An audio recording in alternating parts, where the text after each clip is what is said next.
সচিবের মোবাইল নাম্বারে সেভ করা থাকে বিএনপি নেতাদের নাম্বার। টেন্ডারের ক্ষেত্রে আগে থাকেন আপনারা, দখল বাণিজ্যে সবার আগে আপনারা। এই সরকারি অফিসের এমন কোন ভবন নাই যেটা আপনাদের নিয়ন্ত্রণের বাইরে আছে, এমন কোন ওয়ার্ড নাই, এমন কোন ইউনিয়ন নাই সারা বাংলাদেশে চ্যালেঞ্জ ছুড়ে বলতে পারি যেখানে আপনাদের নিয়ন্ত্রণ নাই। তাহলে কিংস পার্টি কারা? সরকারের নিয়ন্ত্রণ আপনারা করতেছেন, গায়ের জোরে মামুর বাড়ি আবদার পেয়ে সবকিছু দখল করার চেষ্টা করতেছেন। আপনারা আমাদেরকে রক্তচক্ষু দেখাবেন না। নির্বাচন কমিশনের কাছে আমাদের একটাই দাবি, আপনাদের অবস্থান স্পষ্ট করবেন। জাতীয় সরকার নির্বাচনের আগে স্থানীয় সরকার নির্বাচন দিয়ে আপনাদের ক্ষমতার সক্ষমতা যাচাই করে নেবেন। দেশের মানুষ আর ভোগান্তিতে থাকতে চায় না। যদি এর ব্যত্যয় ঘটে আপনাদের পরিণতি আওয়ামী লীগের যে নির্বাচন কমিশনের পূর্বে যারা ছিল তাদের মতোই হবে। ধন্যবাদ।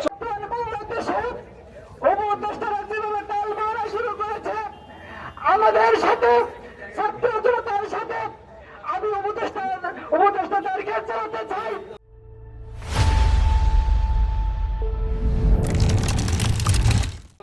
আর মাত্র 23 দিন বাকি আছে জুলাই ঘোষণাপত্র।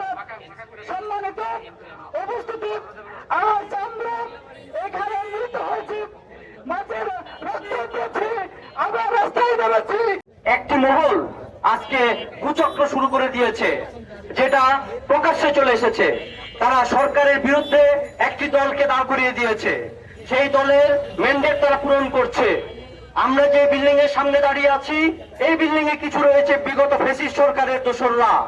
তারা আজকে এই দেশকে নতুন ভাবে অস্থির করতে যাচ্ছে। তারা যে নির্বাচনের যে বৈধতা দিয়েছে, সেই নির্বাচনটা এই দেশের জনগণ অবৈধ করে দিয়েছিল। তাদের রায় কোথায়? তারা জনগণের রায়কে অবজ্ঞা করে তারা নতুন করে রায় দিয়েছে। আমরা এটার ধিক্কার জানাই।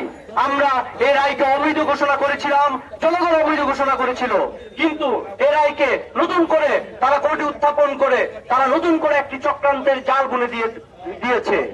সুতরাং আমরা এই অবৈধ রায় আমরা মানি না। আজকে ঢাকা শহরে বিভিন্ন পয়েন্টে সেই রাজনৈতিক দলের ব্যক্তিবর্গ দখলদারিত্বের রাজত্ব কায়েম করেছে। আমরা এর তীব্র নিন্দা জানাই।